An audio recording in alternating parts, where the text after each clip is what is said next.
estava verificando aqui, é um desses artigos últimos que eu publiquei no Jornal da Cidade. Eu tratei de um assunto que não é muito discutido, essa que é a grande realidade, que é a depressão em idosos.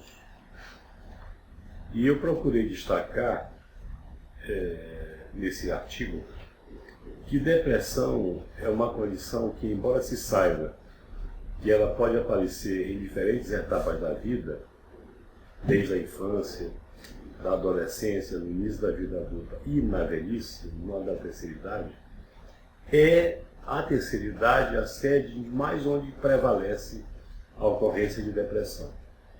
Nesse trabalho, eu procurei demonstrar também que há uma certa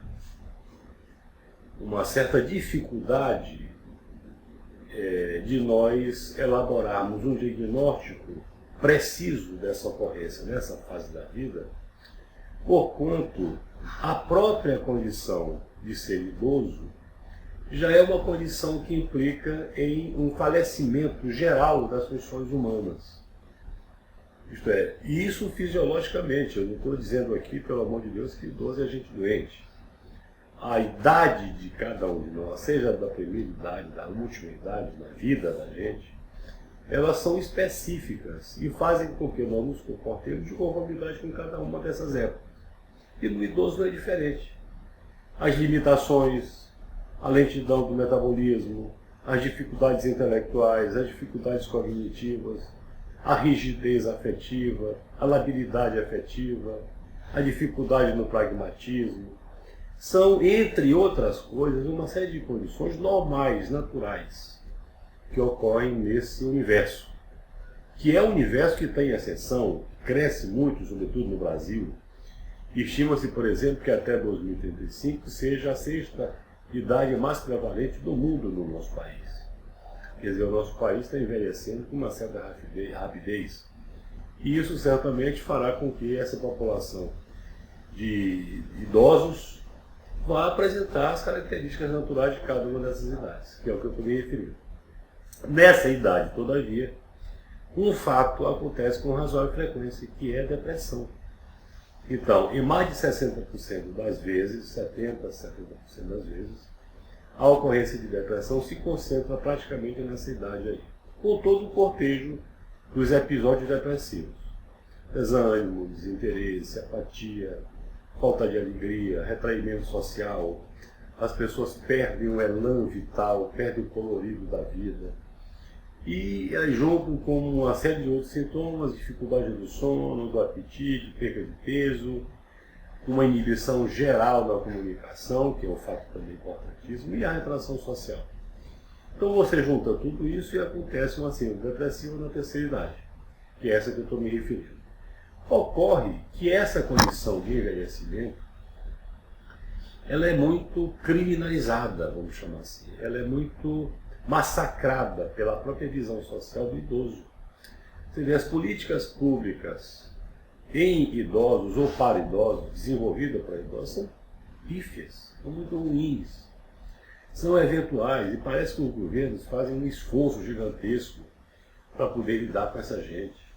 Quer dizer, é como se o idoso representasse um peso morto na sociedade, na carga previdenciária, um peso morto na economia, porque a capacidade produtiva reduz naturalmente, um peso morto ético, um peso morto moral, etc. Isso faz com que essa condição de vida, que deveria ser o contrário, considerando que quem chega à idade que se chega da terceira idade foi alguém que produziu. Ninguém chegou a seu envelhecimento à toa.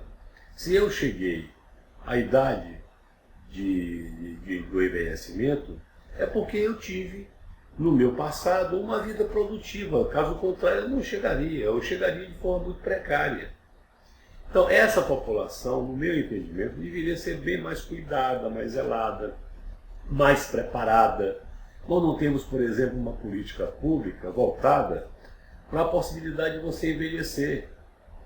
Você envelhece e no dia seguinte você já é penalizado imediatamente com o seu afastamento do trabalho, por idade, que é uma coisa ridícula do ponto de vista do trabalho. As pessoas deveriam se aposentar do seu trabalho, mas em condições mais de preparo. Você está preparado para deixar de trabalhar. E não por uma lei que te diz que você tem que trabalhar até 70 anos e a partir daí você não trabalha mais, porque você tem que se aposentar. Como se fosse uma pena de morte para o sujeito. E muitas das vezes essa população de idosos se encontra jovem ainda para produzir, para inventar, para criar, para colaborar, com toda a vasta experiência que eles adquirem ao longo da vida. Mas são, de certa forma, penalizados. E a inexistência de uma política que se encarregue de cuidar dessa população acaba agravando mais ainda o fenômeno da depressão que incide nessa idade. Então, é essa justa posição que essencialmente é o motivo do meu trabalho, mostrando que a condição senil é uma condição natural, esperada, que todos nós, independente de cor, sexo e religião, se não morrermos anteriormente, iremos passar por ela.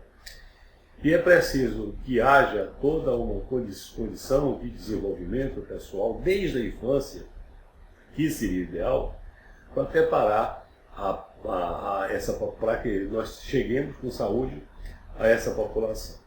Eu tenho um dado aqui que eu gostaria rapidamente de mostrar para vocês, porque pode dar uma ideia melhor sobre essa situação. Por exemplo, os tipos de depressão frequentes entre idosos são depressão bipolar, distúrbios distínctos, que será objeto também de uma fala nossa ao longo desse trabalho, e as condições psicossociais que podem colaborar para a depressão, por frustração, fracasso, insatisfações, etc. Todo ser humano, em qualquer fase da vida, pode experimentar sintomas depressivos. No idoso, a possibilidade de depressão é ainda maior, pois pode se associar a limitações impostas pela própria idade, eu estava comentando anteriormente. Então, há uma condição que, de certa forma, até favorece para o desenvolvimento do processo depressivo, que é quando você mesmo, em condições naturais, começa a perceber suas limitações, que são impostas pela natureza. Ninguém inventou isso. Isso é a vida da gente, que assim é a minha, é a sua, isso era de todo mundo. Não tem como mudar. A não ser que mude os paradigmas da ciência médica, etc. Mas então isso acaba agravando um pouquinho mais. Estudo realizado pela Organização Mundial da Saúde em 13 países europeus mostra que as taxas médias de suicídio entre pessoas com mais de 65 anos chega a 29,3 para cada 100 mil habitantes. É alta. Embora nós já tenhamos falado em vídeos anteriores que está migrando as taxas prevalentes de suicídio da terceira idade para idades mais novas, para a idade de 25, 30, 35 anos e até mais jovens ainda, adolescentes e pré-adolescentes. Mesmo assim, ainda permanece certamente alta a taxa de suicídio entre essa população.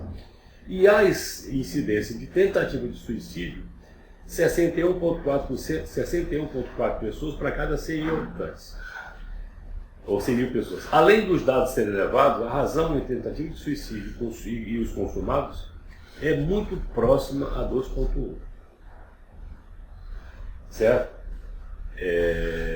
Outro fato médico e psicossocial importante é que nessa fase da vida ocorrem predisposições naturais para muitos outros agravos.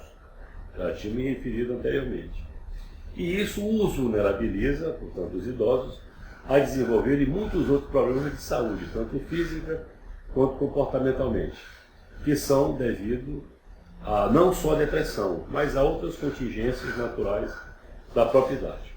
Uma boa recomendação, e eu finalizo o meu trabalho, mostrando que uma boa recomendação para você enfrentar essas mazelas da terceira idade e a incidência de depressão, que é um evento que não acontece só aí, mas que acontece em qualquer época da vida, para enfrentar isso seria atividade física regular, uma boa alimentação, uma ocupação,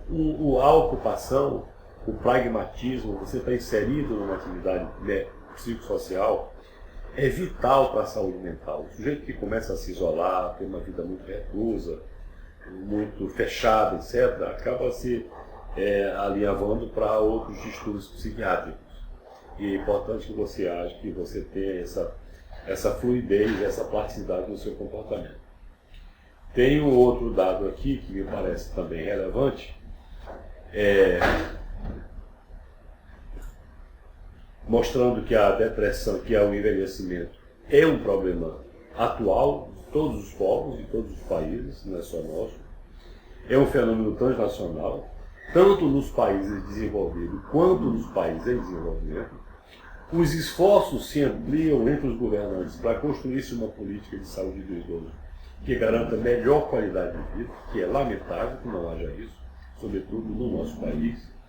No Brasil, impressiona a rapidez com que ocorre o envelhecimento da população. Segundo a Organização Mundial da Saúde, até 2025, eu tinha dito 35, mas até 2025, a população idosa no Brasil crescerá 16 vezes, contra 5 vezes o da população em geral. Então, meus queridos amigos, eu queria só dar esse enfoque para destacar a necessidade que haja a construção de uma política pública que previna, que preveja, que cuide, que trate melhor do seu idoso, chamar atenção para um diagnóstico mais aperfeiçoado das ocorrências de depressão e adotar medidas de prevenção para que esse idoso possa ter uma vida feliz, uma vida tranquila, uma vida serena, sem problemas a mais. Um abraço a todos, até a próxima. Tchau.